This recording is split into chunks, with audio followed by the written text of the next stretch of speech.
जी नमस्कार, कैसे हो सब लोग। मैं प्रेम कुमार हमारे ई स्टार क्लासेस के बेहतरीन प्लेटफॉर्म पर आप सभी का हार्दिक अभिनंदन और स्वागत करता हूं। दोस्तों, आज हम लगातार छठी बार इस हमारे प्लेटफॉर्म पर मिल रहे हैं। हमने पहले 5.2 के 10 सवालों पर बात कर ली थी। आज हम इसके आगे के सवालों पर वार्तालाप करेंगे। तो ज़्यादा समय ना गवाते हुए आइए आते हैं सवालों पर। दोस्तों, सवाल आपके सामने पैनल पर है। इंतज़ार है तो सिर्फ बस आपके जवाब का। सवाल को हल कीजिए और जल्दी से जल्दी जवाब कमेंट बॉक्स में फेंकिए। तो दोस्तों, सवाल AP 3, 15, 27, 39 का कौन सा पद उसके 54वें पद से 132 अधिक है। हमें पूछा है कि समांतर श्रेणी का कौन सा पद उसके 54वें पद से 132 अधिक है। दोस्तों, बात को जरा समझने की कोशिश कीजिए। हमसे पूछा है कि AP का कौन सा पद, मान लिया भी nवां पद, AP का nवां पद उसके 54वें पद से 132 अधिक है। समझे क्या? जो प्रश्न बोल रहे हैं वही हम कर रहे हैं। उसने पूछा कि कौन सा पद उसके 54वें पद से 132 अधिक है, तो हमने ये इक्वेशन बढ़ा दी। अब ये इक्वेशन हमारे प्रश्न का उत्तर है। आप जानते हैं कि an का जो सूत्र है वो क्या होता है, a प्लस n-1d होता है। क्या होता है? an बराबर a प्लस n-1d। तो इस an की जगह पर ये रखेंगे, यानी a प्लस n-1d बराबर a। 54 की जगह क्या होगा, a प्लस 54-1d प्लस में 132। ठीक है दोस्तों, यहाँ पर a और यहाँ पर भी a, दोनों में a है तो a से a कट जाएगा।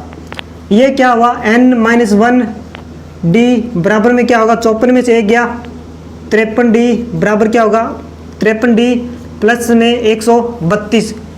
ये 53d उधर जाएगा, क्या होगा, n-1d माइनस 53d बराबर क्या होगा, 132। ठीक है, अब देखो हम यहाँ से d ज्ञात कर सकते हैं। d क्या होगा, 15 में से 3 गया, d हम ज्ञात कर सकते हैं क्या करके से, a2 माइनस a1 होता है। a2 कितना हमारे पास, 15 में से 3 गया, 12। हमारे पास d कितना है, 12। तो हम d की जगह पर 12 रख सकते हैं। पहले हम d कॉमन ले लें ताकि हमारा सवाल आसान हो जाए। यानी n-1 माइनस 53d हमने कॉमन ले लिया, बराबर क्या होगा, 132। अब देखो d की जगह पर 12 रखेंगे, 12 n ये दोनों जुड़ेंगे तो क्या होगा, -1 और -53 54 हो जाएंगे, बराबर 132। इस 12 का इधर भाग देंगे, क्या करेंगे, भाग देंगे, -54 बराबर 132। ये 12 गुणा में इधर आएगा तो भाग में, ये लो भाग में, इसका भाग देंगे 132 में 12 का, तो 12 एकम 12, 3 में से 2 हो गया, 1 ऊपर से उतारा 2, अब 12 एकम 12 यानी ये आ गया 11। ठीक है, अब देखो n-54 बराबर 11 आ गया, n-54 बराबर 11, n बराबर क्या होगा, 11। ये माइनस का 54 इधर आएगा तो प्लस का 54, यानी 4 और 1 5, 5 और 1 6। हम कह सकते हैं कि इस समांतर श्रेणी का जो 65वां पद है वो इसके 54वें पद से 132 अधिक है। किया क्या है कि उसने पूछा भी कौन सा पद उसके 54वें पद से 132 अधिक है। हमें a भी दिया है, लेकिन a को हमने पहले ही काट दिया यहाँ पर। ठीक है, इसके बाद हमें d चाहिए था, d इस समांतर श्रेणी से निकाल सकते हैं। a2 माइनस a1, 15 में से 3 घटाएंगे तो भी 12 आएगा, और 27 में से 15 घटाएंगे तो भी 12, और 39 में से 27 घटाएंगे तो भी 12 आएगा। यानी हमारा समांतर श्रेणी का जो सार्व अंतर है वो क्या होगा, 12 होगा। दोस्तों, अब हम इसके आगे के सवाल 12 नंबर को देखते हैं।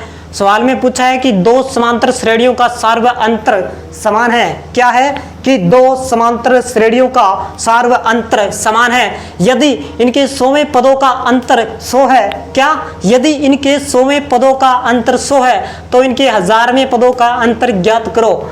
यानी हमें पूछा है कि दो समांतर श्रेणियों का सार्व अंतर है वो समान है और इनके 100वें पदों का अंतर 100 है। हमें इनके 1000वें पदों का अंतर ज्ञात करना है। क्या? मान लिया दो श्रेणियां, क्या किया, माना दो श्रेणियां, क्या है, माना दो श्रेणियां क्रम से ए एन व बी एन है।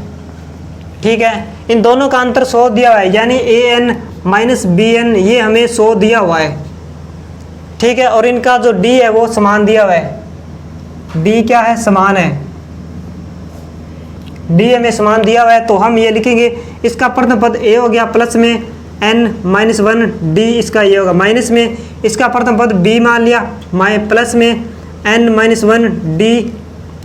ठीक है, बराबर 100। अब देखो ये ए प्लस में एन माइनस 1 डी, ये माइनस बी हो जाएगा, ये माइनस ये प्लस ये भी माइनस एन माइनस 1 डी बराबर 100। ये देखो ये प्लस का है एन माइनस 1 डी और ये माइनस का है एन माइनस 1 डी, यानी इससे ये कट जाएगा। दोस्तों ये प्लस का एन माइनस 1 डी है और ये माइनस का एन माइनस डी है, दोनों कट जाएंगे, बचेगा क्या? ए माइनस बी बराबर क्या आ गया? 100। इसको समीकरण नंबर 1 दे दिया। अब हमें पूछा इनके हजारवें पदों का अंतर क्या होगा, यानी A 1000 minus A B 1000, A 1000 minus B 1000, इसका अंतर क्या होगा ये हमें पूछा है। ठीक है, हम क्या कर सकते हैं, ए 1000 को क्या लिख सकते हैं? A plus 1000 minus 1 N minus 1 D minus B plus 1000 minus 1 D लिख सकते हैं। अब देखो ए प्लस 1000 में से 1 गया तो 999 डी माइनस बी, ये माइनस और ये प्लस क्या होगा? माइनस 1 में 1000 में से 1000 में से 1 गया तो 999 डी। ठीक है, ये प्लस का 999 डी है, ये माइनस का 999 डी, कट जाएगा, बचेगा क्या? ए प्लस बी। अब ये ए प्लस बी देखो बचेगा क्या? ए माइनस बी, सॉरी ये ए प्लस का है, ये बी माइनस का है, ये बचेगा। ठीक है, ये क्या? ये देखो ए माइनस बी, यहाँ पर भी ए माइनस बी, ए माइनस बी का मान 100 के कितना है? 100 है, यानी समीकरण 1 से ए माइनस बी का क्या मान क्या है? 100, यानी इसका जो इनके जो हजारवें पदों का अंतर है वो कितना है हमारे पास? 100। ए 1000 माइनस बी 1000, इनका मान भी क्या है? 100। कैसे आया? हमने इस समीकरण को हल किया तो लास्ट में बचा हमारे पास ए माइनस बी, और ए माइनस बी का मान समीकरण ए के अनुसार कितना है? 100 है। दोस्तों आपको बात समझ आ गई होगी, जल्दी से स्क्रीनशॉट ले लीजिए। तो मित्रों सवाल नंबर 13 क्या पूछ रहा है कि 3 अंकों वाली कितनी संख्याएं 7 से विभाज्य है?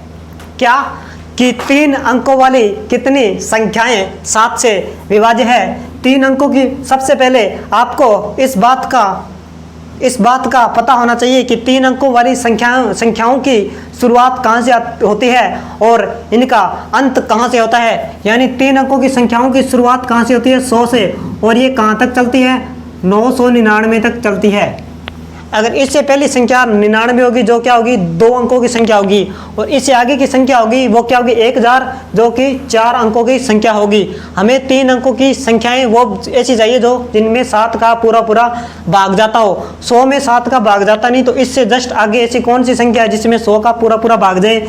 यानी हम देख सकते 7 का पूरा भाग जाए, सॉरी, यानी 7 एकम 7, 10 में से 7 गया 3, ऊपर से तारा 0, 7 चौका 28, 10 में से 8 गया 2। अब यहाँ पर 2 शेषफल बच गया। हमें अगर हम इस 2 को 100 में से घटाएंगे तो संख्याएं 2 अंकों की बन जाएगी जो हमें नहीं चाहिए। तो हमें क्या करना होगा? इस 2 में कुछ ऐसी संख्या जोड़नी पड़ेगी कि हम इस पूरी संख्या में 7 का पूरा भाग चला जाए। क्या कर सकते हैं कि अगर 5 इसमें जोड़े तो ये मिलकर क्या हो जाएगा? 7, और इसमें 7 का पूरा भाग चला जाएगा।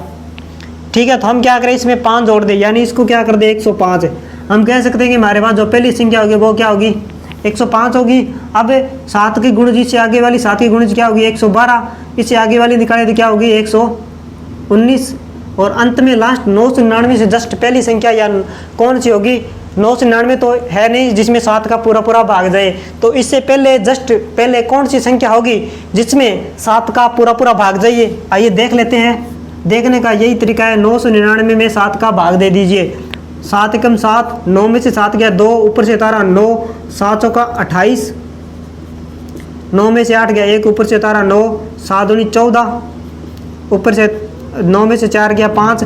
अब इस 5 को अगर इसमें जोड़ देंगे अगर इस 5 में, अगर इस 999 में 5 को जोड़ें, किसी संख्या को जोड़ें तो ये इससे आगे हो जाएगी, बड़ी हो जाएगी। तो क्या कर सकते हैं कि इस 5 को इसमें से घटाना पड़ेगा, यानी ये क्या होगी 999 में से 5 घटा दिया तो क्या बचेगी 994, यानी हमारे पास AP बन गई है, जिनमें 7 का पूरा पूरा भाग जाता है। ठीक है, ये तो हमारे पास अंतिम संख्या है और ये शुरुआती संख्या है। ठीक है, अब इस ऊपर वाले का कोई रोल नहीं है हमारे पास। ठीक है, हमें ज्ञात क्या करना है, संख्याओं की संख्या ज्ञात करनी है कि कितनी है, यानी हमें n का मान ज्ञात करना है।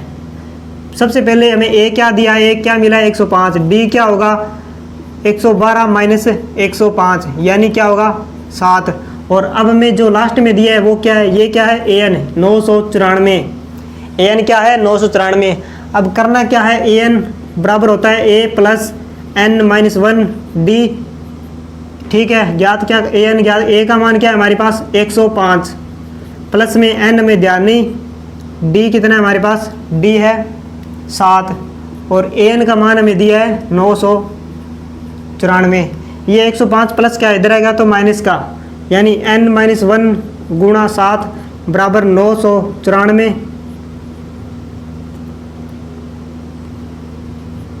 994 माइनस 105। अब 994 में से 105 घटाएंगे, 14 में से 5 गया 9, 8 का 8, 9 में से 1 गया 8, यानी क्या बचेगा 889। ठीक है, ये n-1 पड़ा है, ये 7 गुणा में इधर आएगा तो भाग में, यानी 889 बटा में 7। अब 889 में 7 का भाग देंगे। ठीक है, 7 एकम 7, 8 में 7 गया 1, ऊपर से उतारा 8, 7 दूनी 14, 8 में से 4 गया 4, ऊपर से उतारा 9, 7 7 49, यानी इसका मान क्या आ गया 127।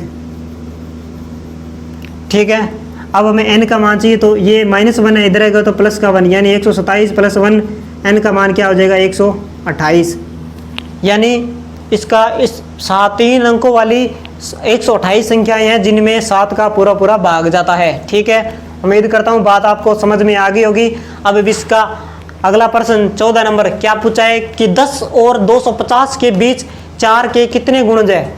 हमसे पूछा है कि 10 और 250 के बीच 4 के कितने गुणज है, यानी हमें गुणजों की संख्या ज्ञात करनी है। संख्या से मतलब हमें n का मान ज्ञात करना है। दोस्तों पॉइंट को पकड़ने की कोशिश कीजिएगा, हमें n ज्ञात करना है। 10 और 250 के बीच में 4 के गुणज देखने हैं। 10 तो 2 का गुणज है नहीं, इससे आगे वाली जस्ट संख्या कौन सी है जो 4 का गुणज हो 12, इसके बाद में क्या होगी 16, इसके बाद में 20, ये AP बढ़ती जा रही है। 250 से जस्ट पहली संख्या ऐसे क्या होगी जिसमें 4 का पूरा पूरा भाग जाता हो। 200 अगर आपको नहीं आता है तो ऐसे करके आप देख सकते हो। 250 में 4 का भाग देके देखो, 6 चौका 24, 5 में 4 गया 1, ऊपर से तारा 0, ये 4 दूनी 8। अब हमारे पास 2 शेषफल बच गया। अगर हम इस 2 को इसमें जोड़ेंगे तो क्या होगा, ये संख्या 250 से ऊपर चली जाएगी, यानी हम इसमें जोड़ तो सकते ही नहीं है कुछ, तो इस 2 को हमें इसमें से घटाना पड़ेगा, यानी 250 में से 2 घटाएंगे तो 248। अब इसमें पूरा पूरा भाग जाएगा 4 का, यहाँ पर ख़त्म हो जाएगा। ठीक है, अब हमारे पास AP तैयार है, AP बन चुकी है। AP यानी समांतर श्रेणी हमारे पास बन चुकी है। हमारे पास A भी आ चुका है, हमारे पास D भी आ चुका है, 16 आ चुका है, 16 माइनस 12 यानी 4, और हमारे पास AN भी आ चुका है, कितना है 248। तो अब डेली की बात की है, आइए करते हैं सवाल। AN बराबर A प्लस n-1 गुणा D। हमारे पास AN है 248, कितना है 248। A का मान हमारे पास 12 प्लस n हमें ध्यान नहीं है, D कितना है हमारे पास 4, ये 12 उधर जाएगा तो किस में हो जाएगा माइनस में, यानी 248 माइनस 12 बराबर n-1 गुणा 4। ये 8 में से 4, 8 में से 2 गया 6, 4 में से 1 गया 3, 2 का 2, यानी 236 बराबर n-1 गुणा 4। अब इस 4 को इधर भाग देंगे, गुणा में इधर भाग में आ जाएगा, यानी 236 बटा में 4 बराबर n-1। ठीक है, इस 236 में 4 का भाग देंगे, ये देखो 236 4 का भाग 5 का 20, 3 में से 2, 3 में 0 गया 3, 2 में से 2 गया 0, ऊपर से उतारा 6, 9 चौके 36, यानी मेरे पास क्या आ गया 59। इसका मान क्या आ गया 59 बराबर n-1। n का मान चाहिए तो -1 उधर ले जाओ, ये 59 + 1 बराबर n। 59 में 1 जोड़ेंगे तो 60, 60 बराबर n, यानी हमारे पास n का फाइनल मान क्या आया है 60। उम्मीद करता हूं दोस्तों बात आपको समझ आ गई होगी, तो जल्दी से जल्दी इसका स्क्रीनशॉट ले लीजिए ताकि आगे के सवालों पर बात की जाए। तो दोस्तों सवाल नंबर 15 क्या पूछा है कि n के किस मान के लिए दोनों समांतर श्रेणियों 63, 65, 67 और 3, 10, 17 के nवें पद बराबर होंगे। यानी हमें दो समांतर श्रेणियां दी गई है और इनके n का कोई मान ऐसा मान है जिसके लिए ये दोनों श्रेणियां क्या है बराबर है। यानी हम पहली श्रेणी लें 63, 65, 67, इसका प्रथम पद क्या होगा 63। अब हमें इसका d पता होना चाहिए, d क्या होगा 65 माइनस 63, 65 में से 63 गया तो 2। अब दूसरी एपी लेंगे, दूसरी एपी क्या है 3, 10 और 17, ठीक है 3, 10 और 17, ठीक है। अब हमें इसका a पता होना चाहिए, a क्या है 3, d क्या होगा 10 माइनस 3 यानी 7। प्रश्न में बोला गया है कि nवें पद बराबर होंगे, यानी कौन से nवें पद बराबर होंगे, यानी दोनों श्रेणियों के nवें पद क्या होंगे बराबर होंगे। और ऐसा n का मान क्या होगा, यानी हमें n का मान ज्ञात करना है तो इन दोनों श्रेणियों के nवें पदों को हमें बराबर रखना होगा। यानी इसका nवां पद क्या होगा a + n-1 d बराबर इसका क्या होगा a + n-1 d। यानी दोनों समांतर श्रेणियों में पदों की a अलग है दोनों में, तो इसको मान लिया a1, इसको मान लिया d1, इसको a2, इसको d2, इसको भी a1, इसको d1 मान लिया, इसको a2 मान लिया, इसको d2 मान लिया, ठीक है। अब हमें a1 का मान रखेंगे, a1 का मान क्या है 63 प्लस n हमें ध्यान नहीं है, d1 का मान कितना है हमारे पास 2 बराबर a2 का मान कितना है हमारे पास 3 प्लस n हमें ध्यान नहीं है गुणा d2 का मान कितना है 7, ठीक है। अब ये 63 प्लस का है, ये 3 प्लस का है, उधर जाएगा तो माइनस का, यानी 63 माइनस 3 बराबर क्या होगा n-1 पड़ा है गुणा में 7, ये प्लस का इधर आएगा तो माइनस का, ये प्लस का है इधर आएगा तो क्या होगा माइनस का, यानी -n-1 गुणा कितना होगा 2। अब दोनों में n-1 है तो कॉमन ले सकते हैं, इधर क्या होगा इधर n-1 कॉमन ले लिया, बचा क्या इधर 7 बचा, इधर माइनस है माइनस में 2, ठीक है। इसमें n-1 कॉमन आ गया, बचा क्या 7 रख दिया, इधर n-1 कॉमन आ गया, बचा क्या 2 तो 2 रख दिया, बीच में माइनस था तो माइनस, ठीक है। अब ये 63 में से 3 गया 60 बराबर n-1, 7 में से 2 गया 5, ये 5 गुणा में उधर जाएगा तो भाग में, यानी 60 बटा में 5 बराबर n-1, 60 में 5 का भाग देंगे तो क्या कितना आएगा 12, n-1, ये -1 उधर जाएगा तो +1, यानी 12 + 1 बराबर क्या होगा n, 12 में 1 जोड़ेंगे तो कितना आएगा 13, यानी n की 13वें n का मान 13 आ गया। यानी इन दोनों समांतर श्रेणियों के 13वें पद क्या होगी आप आपस में बराबर होंगे, मतलब इस समांतर श्रेणियों के 13वें पदों पर दोनों श्रेणियां क्या होगी बराबर होगी। उम्मीद करता हूँ बात समझ में आ गई होगी। अगर कोई दिक्कत हो तो वीडियो को रिपीट करके देख सकते हैं, वीडियो आपके पास में ही रहने वाली है, ठीक है। सवाल नंबर 16 क्या पूछ रहे हैं कि वह एपी ज्ञात करें जिसका तीसरा पद 16 है और सातवां पद 5वें पद से 12 अधिक है। पहले आप ऊपर की बात को पढ़िए, वह एपी ज्ञात करें जिसका तीसरा पद 16 है, तीसरा पद यानी a3 हमें 16 दिया हुआ है। अब a3 सूत्र के अनुसार क्या होगी a + 2d, ये होगा इसका मान 16 दिया है, समीकरण नंबर 1 दे दिया। अब आगे का पढ़िए कि और सातवां पद 5वें पद से 12 अधिक है, यानी उसका a7, सातवां पद a5 5वें पद में 12 जोड़ने पर प्राप्त होता है। सातवां पद a7 5वें पद से 12 अधिक है, यानी 5वें पद में अगर 12 जोड़ दें तो उसका सातवां पद प्राप्त हो जाएगा।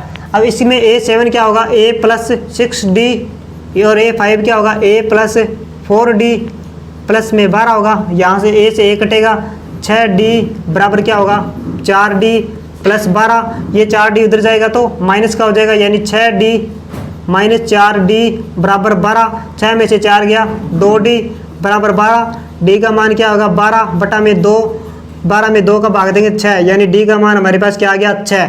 अब 6 का मान समीकरण 1 में रखने पर D का मान समीकरण 1 में रखने पर D का मान समीकरण 1 में रखने पर, ठीक है, D का मान 1 में रखें तो A प्लस में 2, D का मान कितना है 6 बराबर हमारे पास 16 है, 2A प्लस में 6 दूनी 12 बराबर 16, यानी A का मान क्या होगा 16, ये प्लस का 12 इधर आ गया तो माइनस का 12, 16 में से 12 गया तो 4, हमारे पास A कितना आ गया 4। पूछा क्या है, वह AP ज्ञात कीजिए, हमारे पास A आ गया, ये क्या होता है A1 होता है। अब हमें A2 चाहिए तो क्या होगा A1 प्लस में D, A1 हमारे पास 4 है, D कितना है 6, 6 में 4 जोड़ेंगे तो 10। अब हमें A3 चाहिए तो क्या होगा A3 होता है A2 प्लस में D, A2 कितना है हमारे पास 10, 10 प्लस में D, D का मान कितना है हमारे पास 6 यानी 16। अगर हमें A4 चाहिए तो क्या होगा A3 प्लस में D, A3 हमारे पास 16 प्लस में D करना है, D का मान हमारे पास 6 यानी 16 प्लस 6 कितना होगा 22। अंतः AP क्या होगी, AP क्या होगी, प्रथम पद क्या है 4, इसके बाद में 6 जोड़ दिया 10, A2 कितना है 10, इसके बाद में A3 कितना है 16, A4 कितना है 22। उम्मीद करता हूँ बात आपको समझ में आ गई होगी, जल्दी से स्क्रीनशॉट ले लीजिए। दोस्तों सवाल नंबर 17, सवाल नंबर 17 क्या पूछा है कि 3, 8, 13, 253 में अंतिम पद से 20वां पद ज्ञात कीजिए, यानी AP दी हुई है, इसमें अंतिम पद से 20वां पद ज्ञात करना है। अंतिम पद से 20वें पद का मतलब क्या है कि हमें अंत से 20 कदम पीछे आकर उस पद का मान ज्ञात करना है। तो आइए पहले हम क्या करते हैं कि इसका अंतिम पद ज्ञात कर लेते हैं। AP दी हुई है, इसका प्रथम पद क्या होगा A कितना है हमारे पास 3, इसके बाद में हमें D पता होना चाहिए, D क्या होगा A2 माइनस A1, A2 कितना है 8 माइनस 3, 8 में से 3 गया तो क्या आ गया 5। अब हमें AN दिया हुआ है, AN कितना है 253। अब सूत्र हमारे पास है AN बराबर A plus N minus 1 D, AN हमारे पास 253 है, ये लो 253 बराबर A का मान 3 प्लस N हमें ध्यान नहीं गुणा D का मान कितना है 5, ये 3 प्लस क्या उधर जाएगा तो माइनस में, यानी 253 माइनस 3 बराबर N माइनस 1 गुणा 5। 253 में से 3 घटाएंगे तो 250 बराबर क्या होगा N माइनस 1 गुणा 5, ये 5 गुणा में उधर जाएगा तो भाग में, यानी 250 बटा में 5 बराबर N माइनस 1।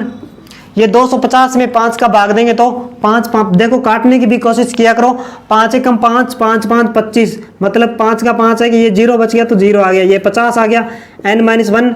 अब हम इस N को इधर लेके जाएंगे तो क्या होगा, N को नहीं माइनस 1 को उधर लेके जाएंगे तो क्या होगा 50, ये माइनस 1 उधर जाएगा तो प्लस 1, यानी N का मान क्या आ गया हमारे पास 50 में 1 जोड़ेंगे तो 51। अब हमें 51 पद से 20 कदम पीछे जाकर उस पद का 20 कदम पीछे जाने पर जो पद आएगा उसका मान हमें ज्ञात करना है। क्या करना है कि 51 से हमें 20 कदम पीछे चलना होगा, पीछे जाने पर जो पद आएगा उसका हमें मान ज्ञात करना है। दोस्तों ये 51 है, इससे हमें 20 कदम पीछे जाना है, 20 कदम पीछे जाएंगे तो क्या होगा, कहाँ पर आएगा 31 में आएगा, लगभग 51 से 20 पीछे जाएंगे तो 31 आएगा। 31वां पद में क्या होगा, क्या करना होगा 31 आएगा। अब इस जस्ट इसमें हमें एक जोड़ना पड़ेगा, यानी हमें 32वां पद ज्ञात करना होगा। एक जोड़ने का राज क्या है, 51 से 20 कदम पीछे जाना है, यानी 51 से जस्ट 20वां पद पूछा है। 20वां पद क्या होगा, 20वां पद 32 होगा। अगर ये 31 क्या होगा, 51 से 21वां पद बन जाएगा। अगर आप चाहे तो जोड़कर भी देख सकते हैं, 32 से लेके चलिए पूरा 51 तक 20 आएगा, पूरे 20 कदम बनेंगे। आप 32 से गिनती उंगलियों पर गिनती स्टार्ट करके देखना, यहाँ पर 51 तक क्या आएगा 20 आएगा पूरा, यानी हमें A32 ज्ञात करना है। A32 ज्ञात करेंगे, A32 क्या होगा A प्लस 32 माइनस 1 गुणा D, ठीक है। A का मान कितना है हमारे पास 3, A का मान कितना है 3, 32 में से A गया 31 गुणा D का मान कितना है हमारे पास 5, ये 3 प्लस 5 एकम 5, 5 दिया 5 एकम 5, 5 दिया 15, 155 में 55 में 3 जोड़ेंगे तो कितना आएगा हमारे पास 158, ठीक है। किया क्या है कि अंतिम पद से 20वां पद ज्ञात करना है। ये बात थोड़ी समझने वाली है कि अंतिम पद से 20वां पद ज्ञात करना है, यानी अंतिम पद से हमें 20 कदम पीछे चलना है। अंतिम पद से 20 कदम पीछे चलना है, 20वां पद बोला है, देखो अंतिम पद से 20वां पद, यानी हमें 20वें पद पर रुक जाना है, 21वें पद पर नहीं जाना है। और अंतिम पद से अगर 20 कदम पीछे चलेंगे तो हमारे पास 32वां पद आएगा। आप चाहो तो अंगुलियों पर काउंटिंग करके भी देख सकते हैं। उम्मीद करता हूँ बात समझ में आ गई होगी। अब हम इसके आगे के प्रश्न नंबर 18 पर बात करने वाले हैं। क्या पूछा है कि किसी एपी के चौथे और 8वें पदों का योग, क्या किसी एपी के चौथे और 8वें पदों का योग 24 है। लिख लेते हैं कि एपी के चौथे और 8वें पदों का योग यानी A4 प्लस A8 का योग हमें कितना दिया हुआ है 24।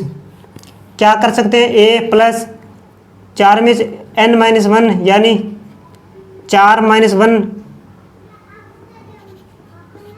d प्लस में क्या होगा A, फिर प्लस में 8 - 1 d, इसका मान हमें 24 दिया होगा। अगर इसको हल करेंगे तो क्या आएगा, A प्लस 3d प्लस में A प्लस 7d बराबर 24।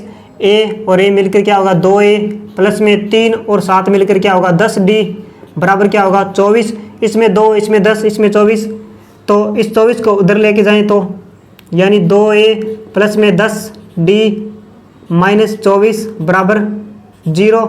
इसमें 2 का भाग देंगे यानी 2 कॉमन लेंगे तो A प्लस में ये 5d, 10 5 दूनी 10 होता है, माइनस में इसमें 2 का भाग देंगे तो 12, 6 दूनी 12 होता है 0। ये 2 इधर 0, 2 में इस 2 गुणा में इधर भाग में आएगा तो 0 में 2 का भाग देंगे तो 0 आएगा, यानी इसको मैं रिप्लेस कर सकूँ, यानी A प्लस 5d माइनस 12 बराबर क्या आ गया 0। ठीक है, अब क्या है, तथा छठे और 10वें पदों का योग 44 है, यानी A6 प्लस में A10 का योग कितना है 44 है। A6 को क्या लिख सकते हैं, डायरेक्ट लिख रहा हूँ A प्लस 5d।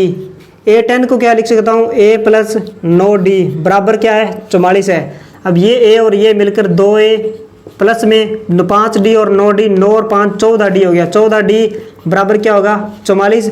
अब इस 44 को उधर लेके जाएंगे, 2A प्लस 14d माइनस 44 होगा बराबर में 0। यहाँ पर 2, ये 2 का गुणज, ये भी 2 का गुणज, तो 2 कॉमन आएगा, यानी A प्लस 7 दूनी 14 होता है, तो 2 कॉमन आ गया, 7 बच गया, d माइनस ये 44 कितना होता है 22 दूना 44 होता है, 2 कॉमन आ गया तो 22 बच गया बराबर 0। अब ये 2 गुणा में इधर भाग में आएगा, यानी 0 को 2 में 0 में 2 का भाग देंगे तो क्या आएगा 0, यानी A प्लस 7d माइनस 22 बराबर क्या आ गया 0। इसको समीकरण नंबर 2 दे दिया और इसको समीकरण नंबर नहीं, ये इसको समीकरण नंबर 1 दे दिया।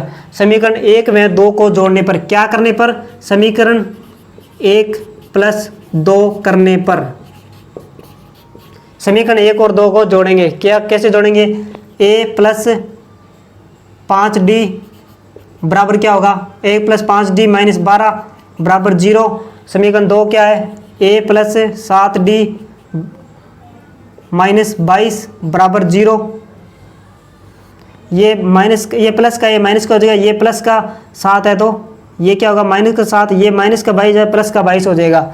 ठीक है, ये A से A कटेगा, ये माइनस का 7 प्लस का 5 क्या आएगा माइनस का 2d, ये प्लस का 22 और माइनस का 12 यानी क्या आएगा प्लस का 10, 22 में से 12 गया 10 बराबर 0। ये प्लस का 10 इधर आएगा, यहाँ पर कर देता हूँ, ये माइनस 2d, ये प्लस का 10 इधर आएगा तो माइनस 10 होगा, माइनस से माइनस कटेगा, 2d बराबर क्या होगा 10। हमें d चाहिए तो 10, ये 2 गुणा में इधर भाग में आ जाएगा, d का मान 10 में 2 का भाग देंगे तो क्या आएगा, यानी हमारे पास d का मान क्या आ गया 5। हमें चाहिए क्या, प्रथम 3 पद ज्ञात करने हैं। d का मान या तो समीकरण 1 में रख दो या d का मान समीकरण 2 में रख दो। d का मान दोनों में से किसी में भी रखने पर आपको क्या प्राप्त होगा, a प्राप्त होगा। यानी मैं रख देता हूँ d का मान समीकरण 1 में रखने पर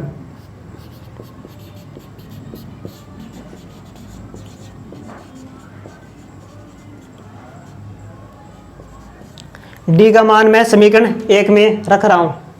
ठीक है, d का मान समीकरण 1 में रखने पर समीकरण 1 ये रही, a प्लस में 5 गुणा d कितना है हमारे पास 5 बराबर कितना 5 माइनस 12 है बराबर 0। ये a प्लस में 5 5 25 -12 बराबर 0, यानी a प्लस 25 में से 12 गया, 5 में से 2 गया 3, 2 में से 1 गया 1 बराबर 0। a का मान क्या होगा, ये प्लस का 13 इधर जाएगी, माइनस का 13, हमारे पास a का मान क्या आ गया माइनस का 13। अब a2 चाहिए, a2 क्या होगा, a2 होगा a1 प्लस में d, a1 कितना है -13 प्लस में d करना है, d का मान कितना है हमारे पास 5, -13 में 5 जोड़ेंगे तो कितना आएगा -8, तो माइनस की रकम बढ़ी है तो 13 में से 5 घटेगा यानी -8। अब हमें a3 चाहिए, a3 क्या होगा a2 प्लस में d, a2 है -8 प्लस में d यानी 5, -8 में 5 जोड़ेंगे तो क्या आएगा -3। प्रथम 3 पद ज्ञात करने थे यानी AP क्या आ गई हमारे पास, पहला पद तो हमारे पास -13, दूसरा पद -8, तीसरा पद -3। उम्मीद करता हूँ बात आपको समझ में आ गई होगी, तो जल्दी से स्क्रीनशॉट ले लीजिए ताकि आगे के सवालों पर बात की जाए। तो दोस्तों आज के लिए इतना ही, बाकी के 2 सवाल बचे हुए हैं वो हम अगली क्लास में करेंगे। उम्मीद करता हूँ हमारा ये कंटेंट आपको पसंद आया होगा। हमारे चैनल पर अन्य क्लासें भी लगती है, आप उन्हें भी लगाइएगा, आपका भला होगा क्लासें लगाने पर। इसी के साथ मैं आपसे विदा लेता हूँ। धन्यवाद। जय हिंद, जय भारत।